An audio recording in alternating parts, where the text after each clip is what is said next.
હું તમારા કર્મો બંધાતા બંધ કરી દઉં. રિપીટ કરું છું. હું તમારા કર્મો બંધાતા બંધ કરી દઉં એવી સત્તા કુદરતે તીર્થંકરોને પણ આપેલી નથી. શું કીધું? કર્મ બંધ કરવાની સત્તા નથી આપી. કર્મ કેમ બંધ થાય એનું માર્ગદર્શન આપી શકે. શું આપી શકું? જે માર્ગ ઉપર અમે ચાલ્યા હોય એ માર્ગ તમને બતાવી શકીએ દ્રષ્ટિ રૂપે. શું રૂપે? પણ પુરુષાર્થ દરેક વ્યક્તિએ જાતે જ કરવો પડે. એટલે આધ્યાત્મનો માર્ગ કોઈ ચમત્કારિક માર્ગ હોય કે આજે તમે જ્ઞાન લીધું, હવે કર્મ બંધાવાના બંધ થઈ ગયા, એવો ચમત્કારનો માર્ગ આધ્યાત્મનો નથી.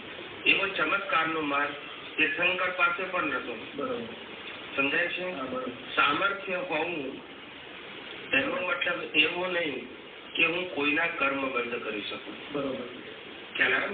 સમર્થ પુરુષો પોતાના અનુભવથી હજારો લાખો વ્યક્તિઓને માર્ગદર્શન આપી શકે કે અમે કઈ પ્રક્રિયાથી નવા કર્મો બંધાવાના બંધ કર્યા એ પ્રક્રિયા તમને બતાવીએ છીએ અને તમે પણ આ જ પ્રકારની જાગૃતિથી તમારા કર્મો સદા માટે બંધ કરી શકશો. પણ એ તમારા પુરુષાર્થ ઉપર આધાર છે, જાગૃતિ ઉપર આધાર છે, ઇન્ટરેસ્ટ ઉપર આધાર છે અને અનુભવ ઉપર આધાર છે. સમજાય છે? એટલે કોઈ ચમત્કાર આપણે કોઈને પણ એવું કહીએ કે હું તમારા કર્મો આજથી બંધાવાના બંધ કરીશ, આવી સત્તા કુદરતે તીર્થંકરોને નથી આપી. કારણ કે કુદરતે કીધું કે તારા મન વચન કાયા તારા કંટ્રોલમાં નથી. ના સમજાયું? પછી મનુષ્ય ના હોય, સામાન્ય મનુષ્ય ના હોય, જ્ઞાની ના હોય કે તીર્થંકર ના હોય, બધાનો નિયમ કેવો હોય? હવે જો એક પાસે સત્તા હોય તો બધા પાસે હોવી જોઈએ. કારણ કે બધાના પૂતગલ જે છે એ પૂતગલની રચના કોણ કરે છે? ચલાવે છે કોણ? અન્ન કોણ લાવે છે?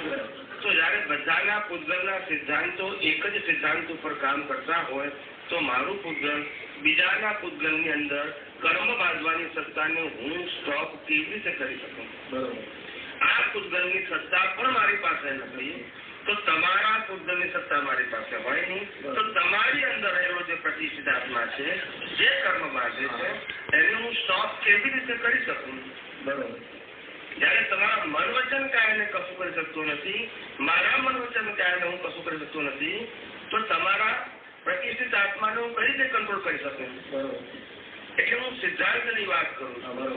કોને કીધું, ક્યાં કીધું, શું કીધું એ આપણો પ્રશ્ન નથી. પણ તમે જે પ્રશ્ન પૂછાયો એનો સિદ્ધાંત